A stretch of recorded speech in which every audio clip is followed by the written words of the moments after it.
Totally forgot. So yeah, take 3 minutes to write down your responses to these two questions.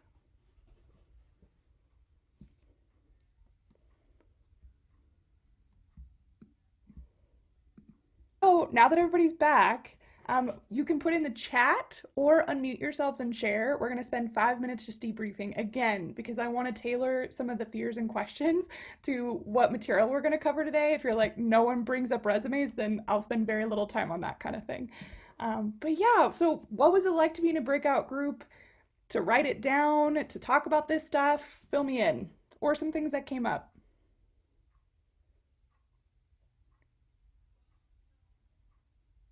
I know it's scary talking to a big group. And I'm very intimidating. Everybody tells me I need to just really lay off. Yeah, the biggest collective fear was the job market. Yeah. Oh, go ahead. Someone had unmuted and then I talked. Oh, it was me. I was in a breakout group, yeah. So one of the things was finding a job in the job market uh, that came up, and then choosing on a career. So, and that's my son in the background, if you hear him. Very cool. Ugh, this is one beautiful thing about Zoom. Great. Okay, did anybody else did that come up? Like the fact that we're in a global pandemic hellscape and that's terrifying for a job search? Yeah, cool. Okay. Yeah, I was looking to, well, I am looking to transition into like the ski and climbing film industry, and I've already had an internship fall through because it wasn't essential. So I don't know if it will be in the future, but And I'm writing notes. If you're like, why is she looking down? Okay. Yeah, the film industry, oh my gosh, the entertainment industry overall took such a major hit. And hospitality in general, like skiing or all sorts of stuff. There's such a, each industry is impacted in different ways. And we don't know how it's going to change, right? Like it might recover in different ways. And that's really scary, right? Where you're like, I worked really hard at this and I know what I want to do, and now there aren't opportunities in that. What the heck? How do I negotiate that? Or like, what are ways that I can still feel satisfied? So precious. Yeah. Anybody else want to share? Any questions that came up?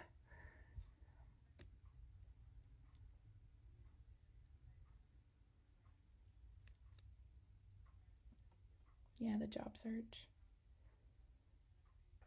Um, what's better, a paid internship or an actual job? Gotcha. Okay, so paid internship or an actual job. Okay, well, we'll debunk some of that. Yeah, actual job. Great question. Okay.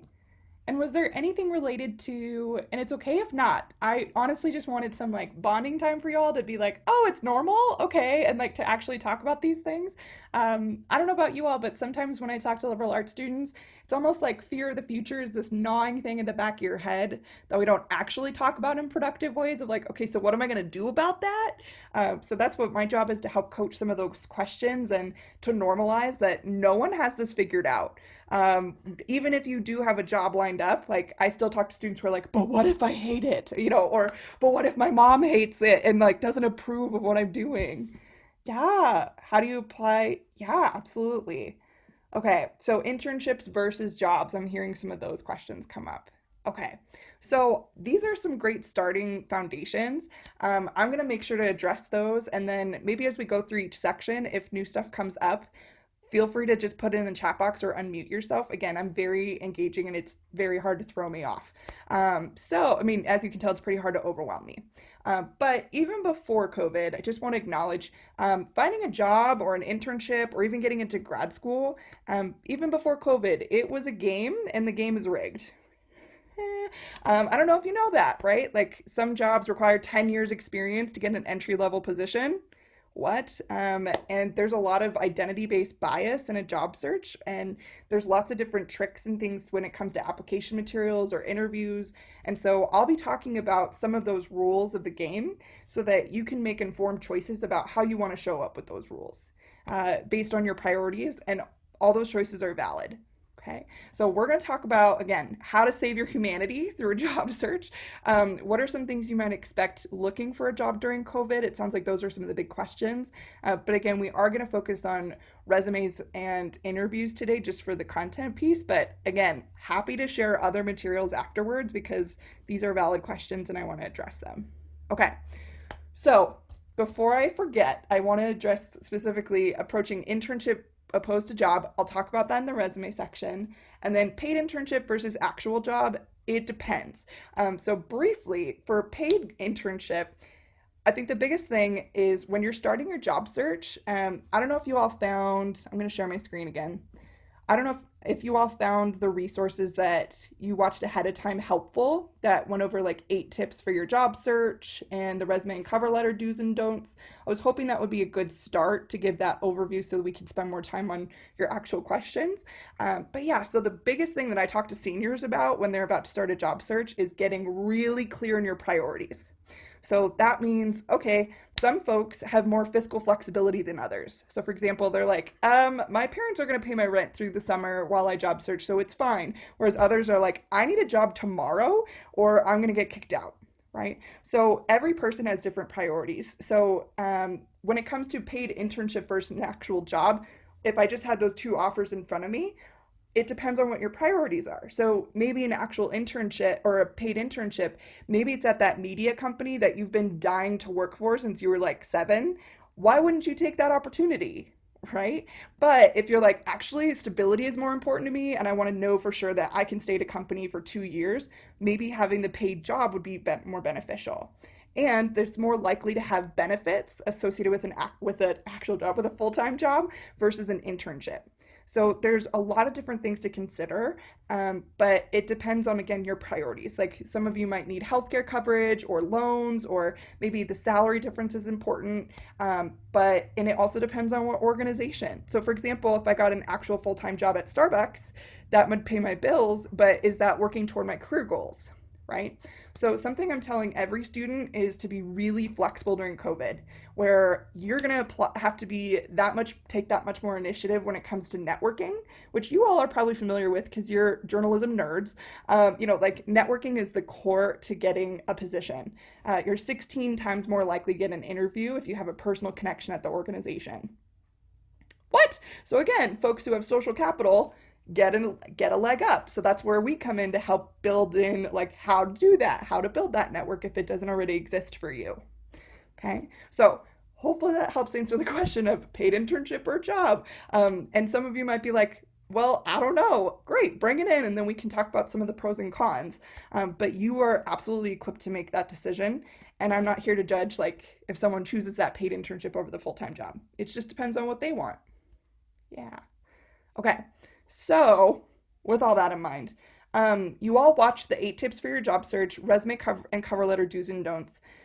Hopefully that prompts a little bit of questions. Were there any questions about resumes specifically, even yours, that you're like, so how do all of you feel? How about this?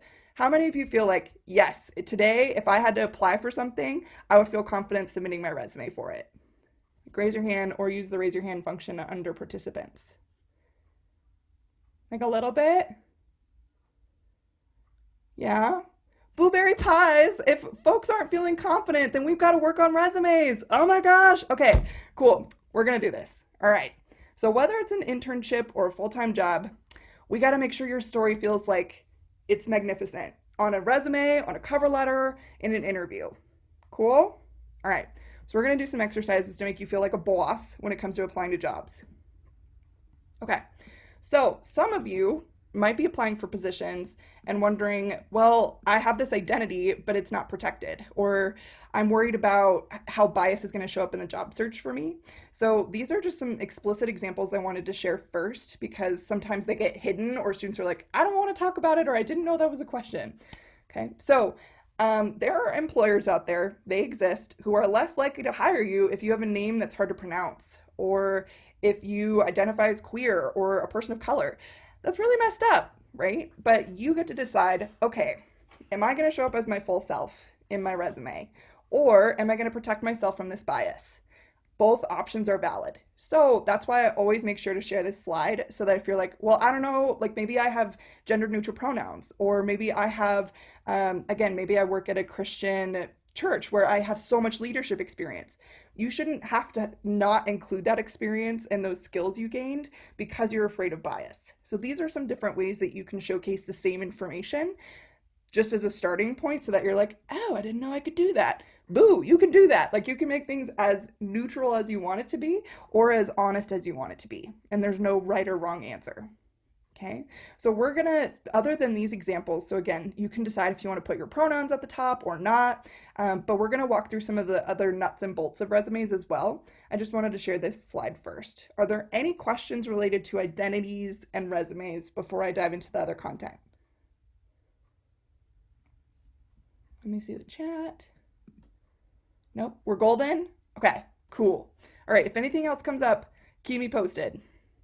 All right, so get out that gorgeous piece of paper again, or your Google Doc, whatever you were using, and I want you to choose a job title below. And if you're like, I don't like any of those, fine, Susan, choose your own. I don't care, I'm not gonna know, but choose a job title, and then I want you to write 3 traits, skills, or talents of an excellent candidate for that role.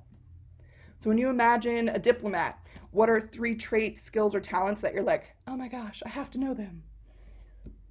I'd be a fool not to interview them.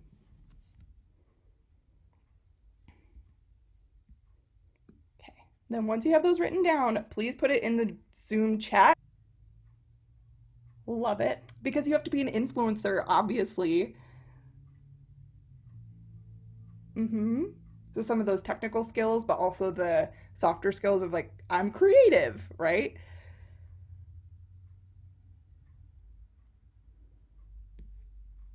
Yeah. And to have strong interviewing experience, you probably have to have some people skills, right? And one interviewer is very different than another, right? So, when we're creating a resume or an interview, like getting prepared for it, I want you all to visualize yourself in the future position that you want, right? So, like, all you're doing is articulating a vision of yourself in that future role. So, if you have a resume that's for a documentary filmmaker and it doesn't have an emphasis on video production experience, strong interviewing experience, or organizational skills, it is not working for you, right? So, it needs to have those skills that you're like, I want this to leap off the page when it comes to the format and the content. And most important, and which you do all the time, you're JMC major. Like, come on, I know that you do this all the time. But sometimes it's hard to feel like you can translate that to a resume. So we're going to show some different examples of how you can do that. But another thing to keep in mind is that everyone and their aunt who's applying for a documentary filmmaker position probably has these things in mind, right? So they're like, okay, probably have a production experience. Cool. So how do I make mine stand out? So the most important thing we're going to talk about is different ways that you can stand out to beat the system, and then different ways to stand out once you get through the resume application system to the interview so that you shine like the golden star that I know you are. Okay, so I'm going to share a couple sample resumes, and I want you to guess what this person's applying for. What do you think this person is applying for? Put in the chat box just a guess. What do you think, what kind of position is this person applying for? This is a totally different university. You are an HR recruiter reviewing this resume. What is this person applying for? And how do you know? You can unmute yourself or put it in the chat. PR. So why do you think they're applying for PR, Graham? Their communications degrees and their experience in public relations and marketing. Absolutely. And do you notice the section headers? Yeah, the big bold things. Yeah, the ones that are like public relations and marketing. I'd be like, wow, if this person was applying for scuba diving, this would be the worst resume ever, right? So that's why you can make it as tailored as you want it to be, but make it leap off the page when it comes to your sections, to your content, and everything else. Now, this person's a spoiled brat and they have like 3 internships, right? That's not realistic for all of us. So something that you can do is tailor it based on projects that you've done. I know all of you are developing a portfolio, so maybe instead of public relations and marketing experience, you could also have a project section. So it could be public relations projects, and you could talk about some different media analysis projects you've done in class, right? So your content can be tailored even if you've worked at a restaurant because it's still emphasizing those skills even in the bullet points, right? But a recruiter spends about 7 seconds per resume. What? So that's why we have to make all of these things leap off the page and really obvious for them to be like, oh my gosh, I'm going to interview this person. Okay. So I'm going to go back to the slides and we'll talk about, okay, but so what do I do with my information? Because I'm not going to be these different roles. Okay. Boop, boop, boop. And again, thank you for your patience with my zooming. All right, so keeping in mind, what do I really want them to know? Like if I had big things I really want to stand out, what are those big things I really want them to know? Because if you can't tell by looking at your resume, how the heck are they going to know, right? So these are possible resume sections if you're just starting from scratch. It sounds like not a lot of you are, but if you're like, I don't even know what I could put, some of you didn't even know you could have a leadership experience section. If you're using a template, how many of you are using a template? Like a pre-made format? Okay, cool. So that's a great thing to get started with, but templates tend to not age very well, right? So like it's hard to move stuff around or as you get more experience. So I'm happy to share my template of so that you can change the font, the size, whatever, but that way you're not working with an actual template because it's just easier to start. I know I'm a Microsoft Word wizard, not everybody is, and that's okay, but I will share that right after this so that you can play with that template and just, if you don't want to be working with that anymore. Okay, but these are different sections you can have. And some of you are going to have some leadership experience that's more relevant than your restaurant gig, right? That pays the bills. So you can have a relevant experience section that makes it go, oh my gosh, like what? So I want you to ask yourselves, which of my experiences are most relevant? And I know you all have portfolios, right? So which of my experiences are most relevant that also get at these softer skills? Right? I can't tell you an interview that I've had because I've interviewed media folks before or like graphic design folks for in a former life. Every single one of them. Well, I'm really creative. Great. I'm so glad you're creative like everybody else is, right? So tell me what makes you creative or what gets you excited about these projects. And again, those softer skills that when you said interviewing experience, what's your style of interviewing? Are you like me where you're an Energizer bunny? Or are you a person who's like really just down to earth and asks lots of questions? Or like, what's your style? How would you describe yourself? And share that content in your bullet points. Okay. So if you're like, yes, but how do I do this? Great. In your experience section, when you get to that section, these are some of the, this is kind of my formula for what you must include every time. So HR needs to check off certain things. So this is part of that rigged game I was talking about. So for every job experience or leadership experience that's relevant, the stuff you really want to emphasize, this is kind of a formula for a bullet point, right? So if they take 7 seconds to read a resume, they might only read that first word. So if the action verb isn't powerful or convey pretty much what the rest of the bullet point's about, it's not working for you, sister, right? So that's why I have some examples below of, again, build rapport with customers with positivity and flexibility. Okay, so there's different ways that you can build in those accomplishment focus, but start with that really strong action verb.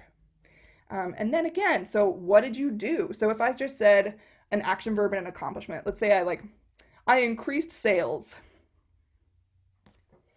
How did you do that, right? But if I just said sold things, cool, right? Like where to do what, or how did you accomplish that, or what's exciting about that thing? So no matter what experience you have, no matter how irrelevant it might feel, there are ways that you can translate it back to the position that you're applying for. Okay. So how many of you have heard of something called applicant tracking systems? They're called ATSs. No? Okay. So I don't know about you all, but if you've applied on a job board or a large system like Indeed or even Handshake sometimes, larger companies in particular tend to use ATS.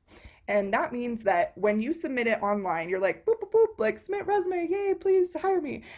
It goes through a scanner that reads how many keywords from the position description you're applying for and the company's website align with your materials.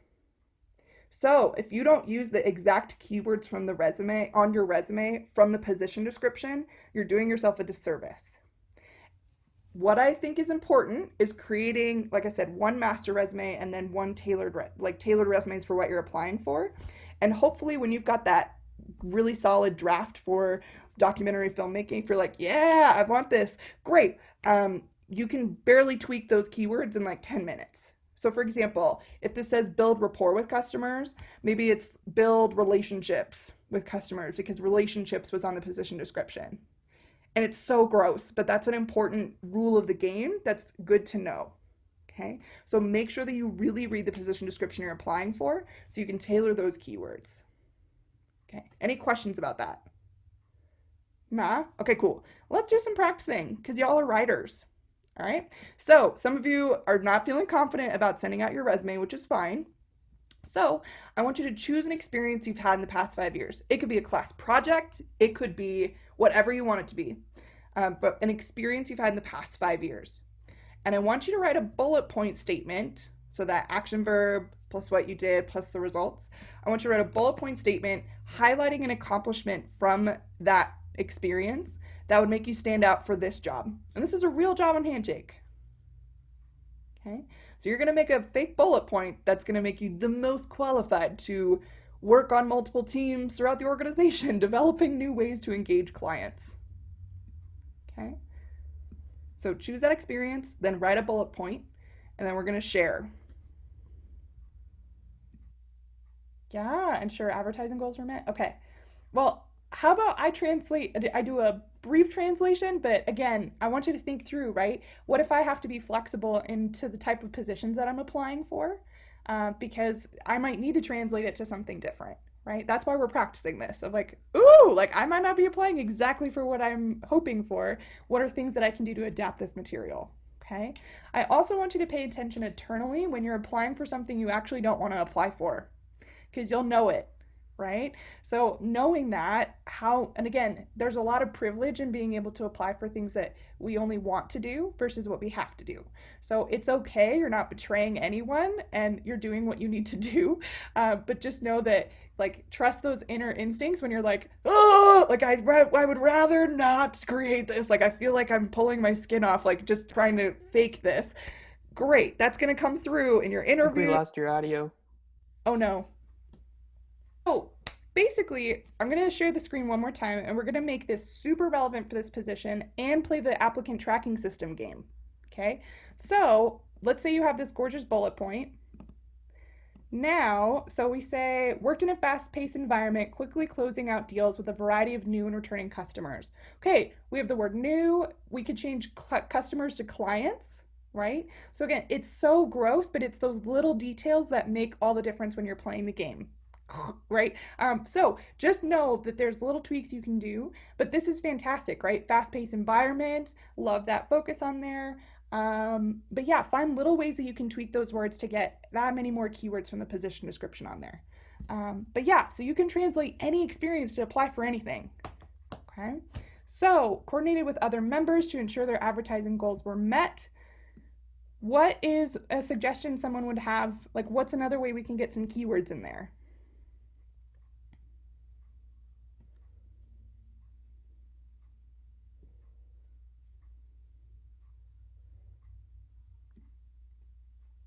I think clients is a really important word to have in there, like that you worked with like clients and people. Yeah, we could also add team to team members, right? Little things. Reed, you had unmuted and then I talked over you. I'm so sorry. Good. Organization was a keyword, I think. So yeah. So maybe instead of coordinated, it could be organized. Right? Now, I love coordinated, don't get me wrong, right? So these are just little tweaks that you can do, but that's how you kind of play the game, right? So just one exercise, but I also know that we're in a room full of writers, so don't be shy about talking to each other if you're feeling stuck or you're like, how do I talk about this? I have a very unique approach to career development that not all offices are about, and I'm okay with that, but that's why I need to be very accurate in the way I describe what I'm bringing, so I can feel like, are you about this situation here, right? And it's because I'm further into my career. So for you all, when you're starting out and when you're getting into these different gigs, you're going to find different ways to find your voice through your documents, because whoever has a perfect first draft? No one. Okay. So with that in mind, write out those bullet points, try to enhance them, and get those keywords in there. Okay. But what the heck is interviewing? Before I get into interviewing, sorry, I skipped a slide. Are there any other questions about resumes that have come up? Things that you're like, this would have been helpful, or like, I still don't feel confident. Whether it's your section headers or the bullet points. Okay. If you're applying for an internship versus a full-time gig, the biggest difference is your cover letter. So that cover letter is really focused on, for an internship, they tend to be more learning focused, right? You're still going to share your best contributions and things that excite you, but you might also share things you're excited to learn. So if I was like, I'm excited to learn, but then I don't ask any questions, it's a little weird, right? So in an interview, make sure you have those questions ready. That's what that application looks different. And then again, like they're expecting a little bit less probably because it's an internship. So translate the things that you've learned from class projects more heavily than your work experience potentially. Okay, but there's not a big difference. Again, not a huge difference. They're not like, oh, this is a resume clearly for a full-time job, not for this internship. We cannot hire them. Like, that they don't care. Okay. Alrighty, so let's cruise forward.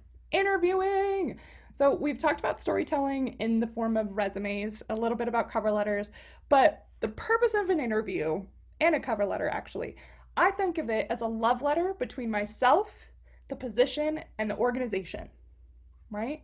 If I write a love letter that's too thirsty and I'm only talking about the other person and I'm like, please accept me, I think you're amazing, like, oh, please, then I'm like, this is a little too much, right? But if I only talk about myself and I never explicitly talk about the other person, that's a pretty clappy love letter, right? So an interview is really getting to know these three components.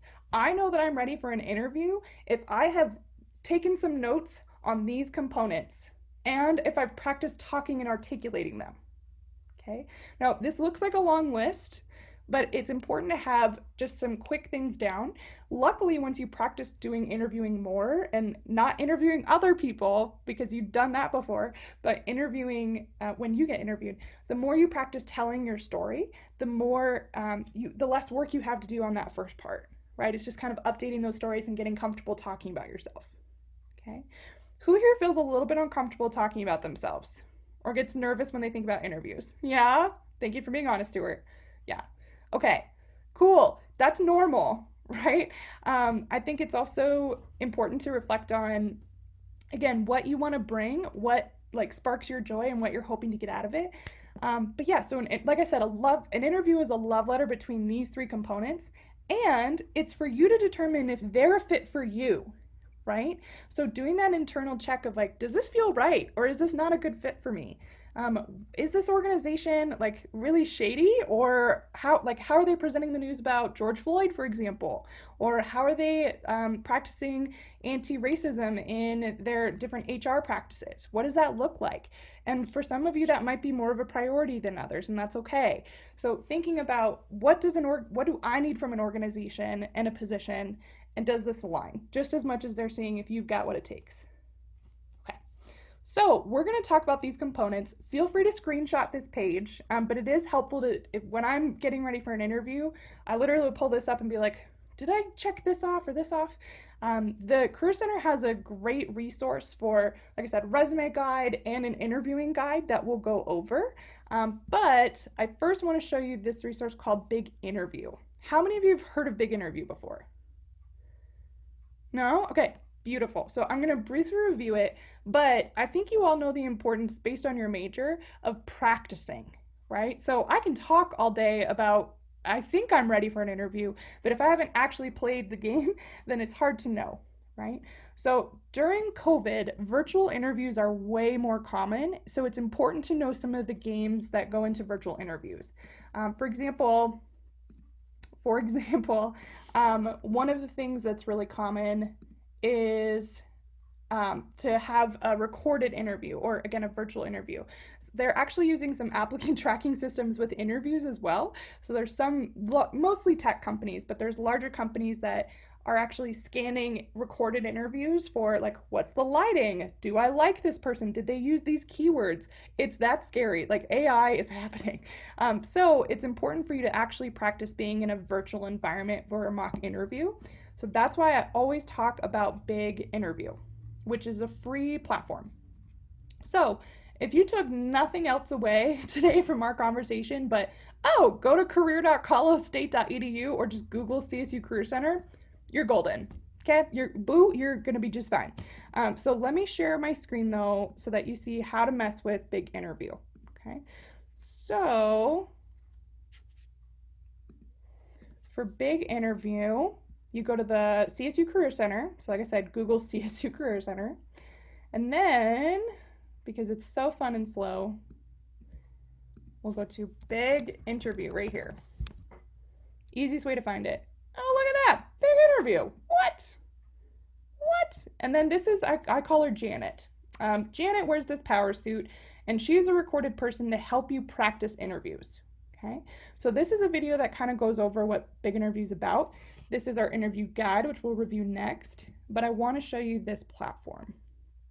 So all of you have access to this. It's totally free as students, and it's amazing. So you go to login right up here. You sign in with your CSU account. Obviously, I'm not a robot. Sign in. And then it takes you here. So depending on your comfort level with being interviewed, here are different ways that you can approach this. So for example, you can go to learn, practice, etc. But you can go to practice, practice interviews or a question library. So if you're like, well, what are some questions that get asked in my industry? I'd be like, boo, go here, by industry. Oh, what? Interesting. So there's all sorts of different stuff. Where is it? Now, in your fields, your portfolio is going to speak for itself largely. But if you're interested in social media or marketing or media in general, you still need to have a really solid, everyone still needs to have a solid interview. But just know that make sure you have all those components prepared. So I'll just click nonprofit for now. But again, there's tons of different industries, and you can choose different questions. So you can be like, ooh, okay, great. And then you can practice this set of questions, or you can just go to general and say entry-level job, cool. Internship, maybe there's some differences there, and practice this set. So if I click practice this set, oh, there's a new Janet, cool. So Janet's gonna ask me some questions once I hit play, it'll record me, and then afterwards I can review my responses. And it'll give me tips based on my responses. I know, it's kind of sketchy, but it's also super helpful. Alrighty, so that's Big Interview. And if you're like, that's terrifying, I'm not even ready to interview yet, how do I do this? Great, hopefully you'll learn some things from today, but this is a great handout to get started and prepped.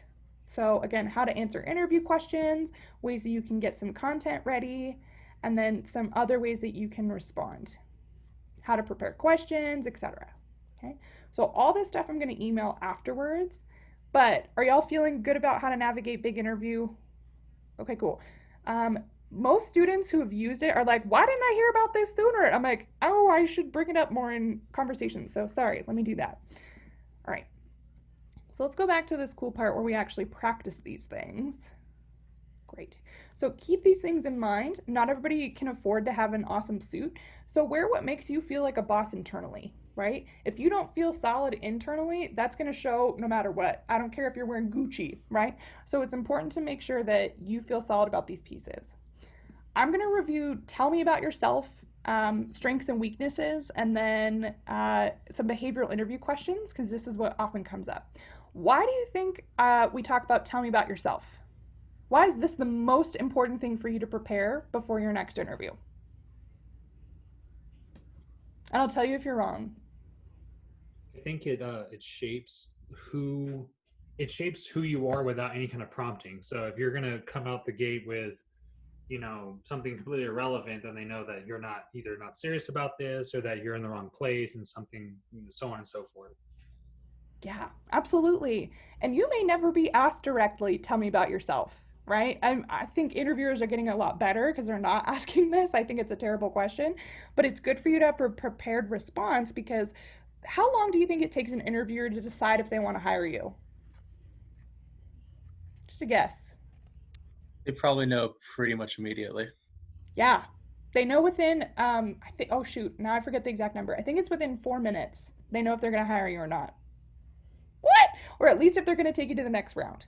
So that's why those first 4 minutes, I want you to feel like a boss and that your story is good to go. Okay?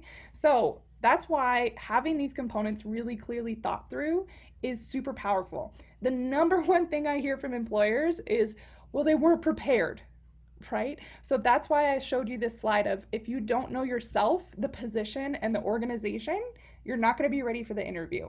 Okay. Now, some of you might get an interview request the day of, so there's quicker ways to do this stuff, but that's why it's important to practice now so that when that comes up, you're good to go. Okay. So for tell me about yourself, I get asked all the time, how do I respond to that question? Great. What you're seeking. So remember how I had you write down that career transition? That's what you're going to talk about of like, hey, what's my next step? What are some things that I'm curious about in the world? And then what led me to those interests? Because I can't just say, well, I'm really interested in global hunger. Okay, like did you just wake up one day and you're like, global hunger, that's my thing, right? So like what led you here? And then why now? Like what are you looking at for this organization and this experience? Okay, and get specific. So we're gonna practice this in a moment. But I want you all to take out that piece of paper one more time. I promise it's the last one. I promise. Okay. So, how many of you have heard of Marie Kondo from Netflix? She talks about the joy of tidying up. She had some sick memes that were like, this sparks joy, this does not spark joy. Yeah, okay. She was really big on Netflix a year ago. She talks a lot about mindfulness and the way that we organize our spaces. So, I apply that to career development in the sense that I want you to identify a moment, whether it was in a class project, a leadership experience on campus, or a work experience, okay? A moment that sparked joy for you, that you were like, I could do this all day, or oh my gosh, I can't get enough of this, or this is why I'm here. Okay, like it gives you, whether you're in flow, whether you were just really into it, maybe you just went down a magic rabbit hole about it because you couldn't get enough. But I want you to identify a moment in the last year, okay? And I want you to write it down. What were you doing? Who were you with? And why did it spark joy for you? I'm going to give you 3 minutes for this. And you're going to practice telling it to a partner. And if you're like, joy, it's a global pandemic. Great. Talk about something that sparked curiosity for you. Or a moment that you're like, this is what I want to do and why. So now that everybody's written down their sparks of joy story, the reason why I have you do this activity is because a lot of times students come to me asking, well, what are employers looking for? And what do I need to say in order to get this job? Well, the thing that's going to make you stand out the most is that you're prepared and that you're authentic. So talking about a sparks of joy or something that you genuinely cared about is not any scripted thing. It's going to be different for everyone. So instead of just saying, I love writing because I love writing, that's great. But like, why do you like writing? What about it sparks joy for you? What gets you going? What gets you going in the morning? And that authenticity expressed is really powerful. So keep those sparks of joy in mind because they're also talent clues. So for example, if I'm on fire with something I'm really enjoying it, it probably means I'm pretty good at it, right? So talking about those moments are authentic and they're really powerful because they remember you then. So how does this factor into how you talk about yourself? Here's a sample. So there's a lot of text on this slide, but it's for tell me about yourself. One sample template is, again, going back to that initial career transition that you wrote down. You can say, my name is Kelsey, and then what are you doing next? What are you looking for? Then share what led you here, right? What's that spark of joy? And then connect that spark of joy to the career transition that you're facing, which in an interview setting would be very specific details about the company that you're applying to. So my name, I'm a graduating journalism major in May, and I'm just excited about what, right? Like, what's your next step? And I'm wired, like, what are you excited about doing within that field in your industry? Like, what gets you going? Then tell that story. They don't want to hear a list of, I did this project, this project, this project. They have your portfolio in front of you. Maybe pull out one example from your portfolio and tell the story of how it was created or what skills you gained that really got you excited. But they have already invited you to the interview because they think you're qualified. Now they're just seeing how exceptional you are. How much do they like you? And who are you? They're trying to get a sense of that. And for the last piece, again, connecting to Spark to the career transition, get as specific as you can to show off that you know who they are and why you're choosing them. So, for example, for this next step, I wanted to find a large organization that I could have a lot of different projects in, but get mentorship from a really focused professional, because in such a large organization, it's quite niche. And that's why for this position, I think I could really bring my finesse for whatever it is that you want to bring your finesse for, right? So the size, the mission, etc. about the organization, drop that there, and that will make your tell me about yourself stand out because you've met those 3 criteria of yourself, the position, and the organization. This is another common question I get, strengths and weaknesses. I would have 3 ready. So have 3, like sometimes they'll ask, what are 3 strengths you have and what are 3 weaknesses you have? And these are some mindsets I want you to keep in mind for those questions. If you struggle to find good things about yourself, please come talk to me. We can absolutely pull out those best parts of your story. But a good place to start is, what are positive words that your closest friends or family would use to describe you? Or what do people count on you for? Now, if they say, give me 3 strengths, you're not just going to say, I'm reliable, dependable, and hardworking.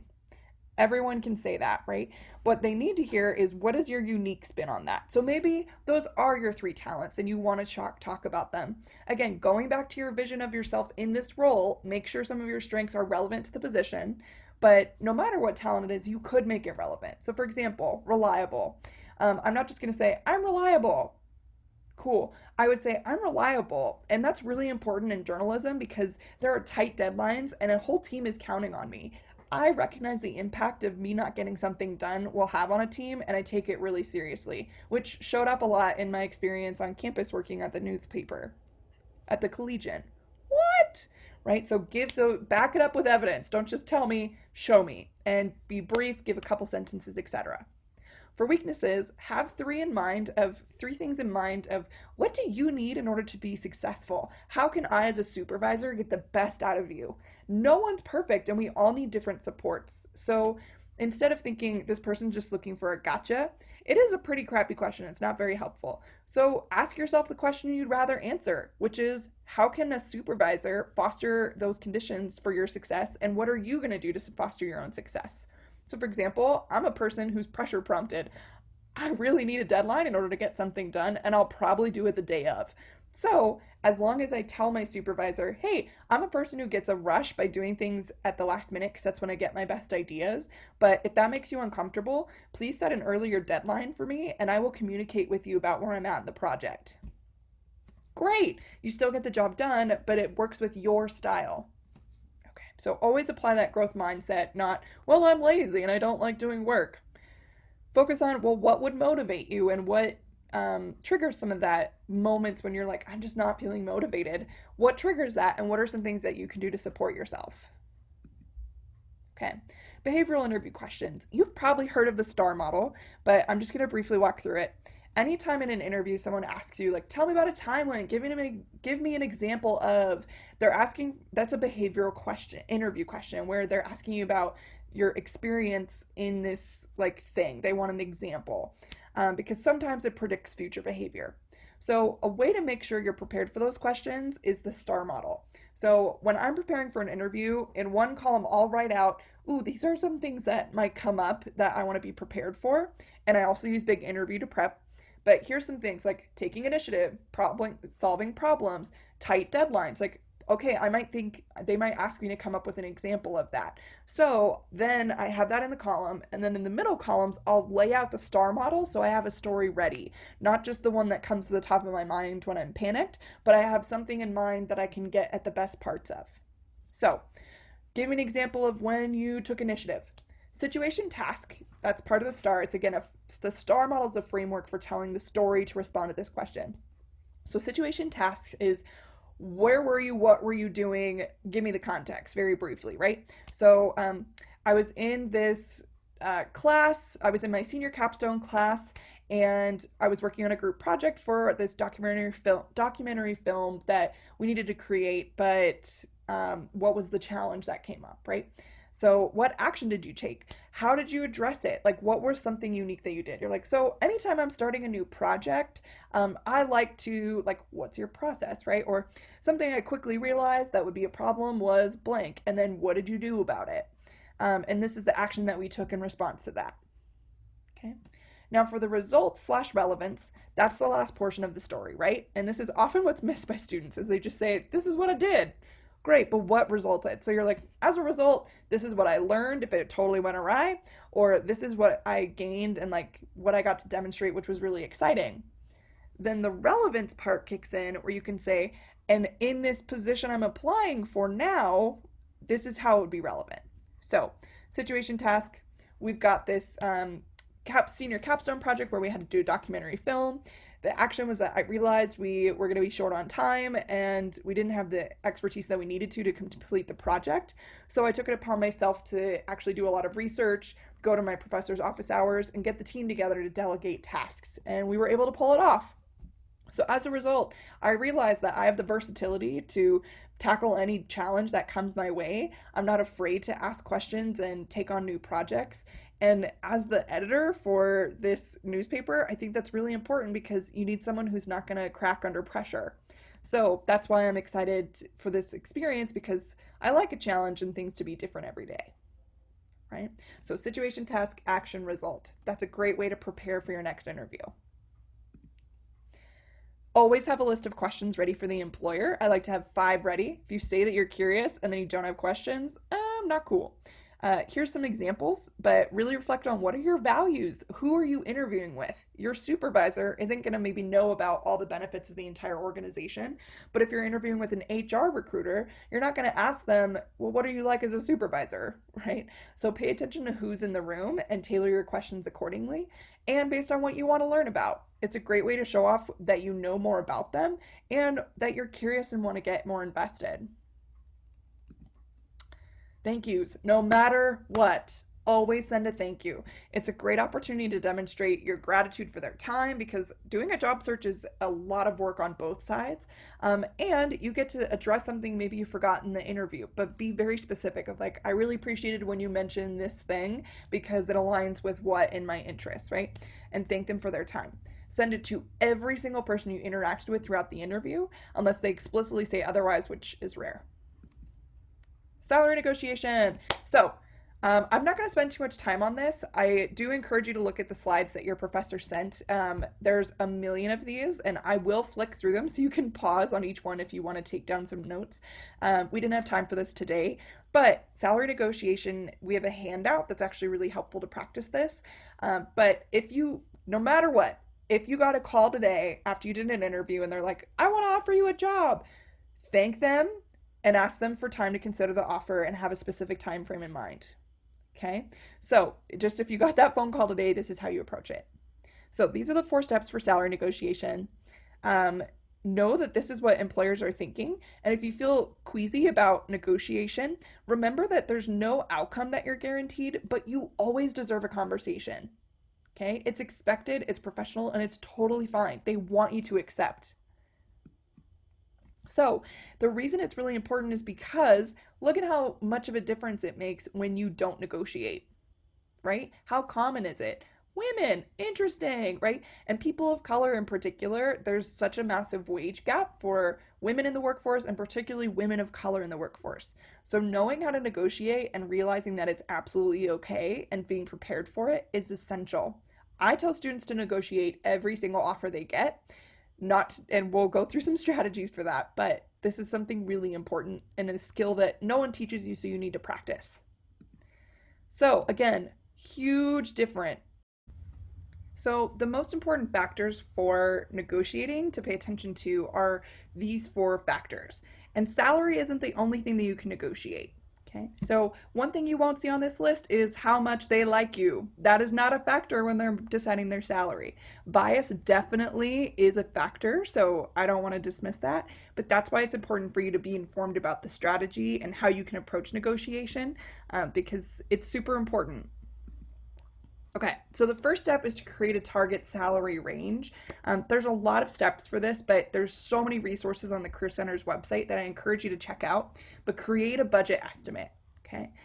So that's why it's really important for students to get an idea of some of the locations they'd want to live, because you don't need to do this a million times. But if you're like, I want to live in New York versus Kansas City, very different salaries, and it's because of the cost of living. So have a basic idea of some of the cities or places that you'd want to live, so that you can do this and it's a lot easier.